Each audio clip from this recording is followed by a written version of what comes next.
Ida Ismail. O fokus, terorisme. Densus 88 panen besar pada Desember lalu.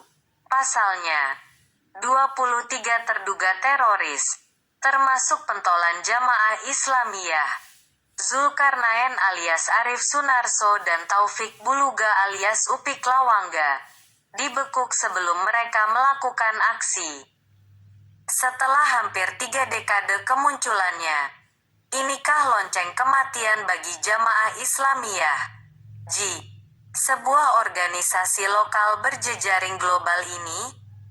Apakah pendekatan keamanan seperti penangkapan, pengadilan, dan penjara memadai menghadapi kecanggihan gerak anggota J yang mampu berbaur di masyarakat dengan baik ini? Perlukah pergeseran paradigma melihat kelompok J? Kontra-hegemoni. Untuk menjawab pertanyaan ini, kita bisa meminjam konsep hegemoni yang ditawarkan pemikir kiri Antonio Gramsci tahun 1891 sampai tahun 1937. Dalam Prison Notebook, Gramsci menuliskan, ketika ada sebuah kekuasaan yang dominan, hegemoni, dapat dipastikan akan muncul kekuatan lain untuk melawan kekuasaan itu. Proses pertarungan legitimasi kekuasaan ini disebut oleh Gramsci sebagai kontra-hegemoni. Untuk melakukan kerja kontra-hegemoni ini, bagi Gramsci, diperlukan tahapan dan tahapan penggunaan brute force atau kekerasan kepada lawan politik haruslah dilakukan setelah melakukan tahapan pembentukan kebudayaan. Dengan kerangka pikir kontra-hegemoninya Gramsci ini, fenomena J harus dibaca sebagai sebuah kompetisi narasi untuk menjawab pertanyaan fundamental berbangsa. Seperti apa itu konsepsi negara dan warga negara? Bagaimana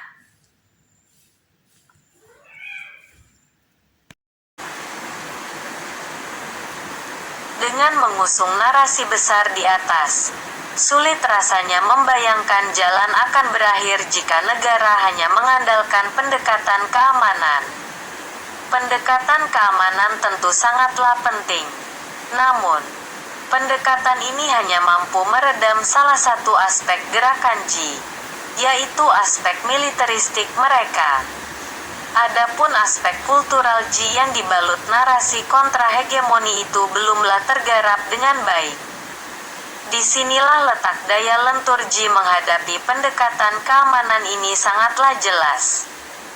Misalnya, setelah peristiwa bom Bali tahun 2002, J belajar bahwa penggunaan teror sebagai upaya mencapai tujuan politik adalah tindakan yang sangat merugikan jalan. Dalam rapat evaluasi internal J setelah bom Bali ini disepakati bahwa Indonesia belum siap dijadikan lahan jihad dan, jika dipaksakan, masyarakat luas justru akan memusuhi gerakan J.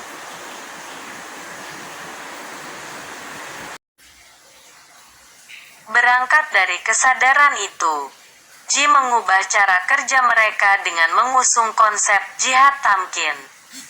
Ini adalah sebuah konsep gerakan yang ingin mengambil alih negara dengan rancang gerak jangka panjang dengan memadukan antara pembinaan teritorial, seperti dakwah dan pendidikan, serta pembinaan individu, seperti pelatihan militer.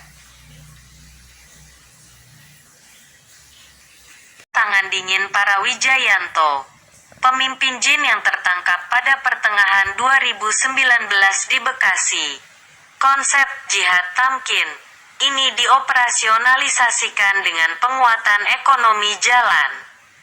Sebagai mantan pekerja profesional terdidik, para Wijayanto membuka usaha-usaha legal, seperti bisnis kelapa sawit dan juga pengumpulan dana infak masyarakat melalui lembaga sosial sayap J, seperti Yayasan Abdurrahman bin Auf.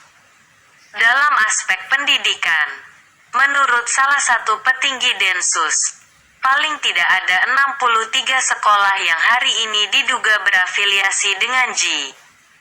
Bisa dikatakan, JI di era para Wijayanto ini bertransformasi menjadi organisasi terbuka dan modern. Jalan merangkul banyak elemen umat Islam, terutama di kalangan LSM. Pola pendekatan baru JI ini dipilih untuk menarik simpati masyarakat luas. Tak berlebihan jika kemudian para Wijayanto menaksir anggota aktif JI yang tersebar di seluruh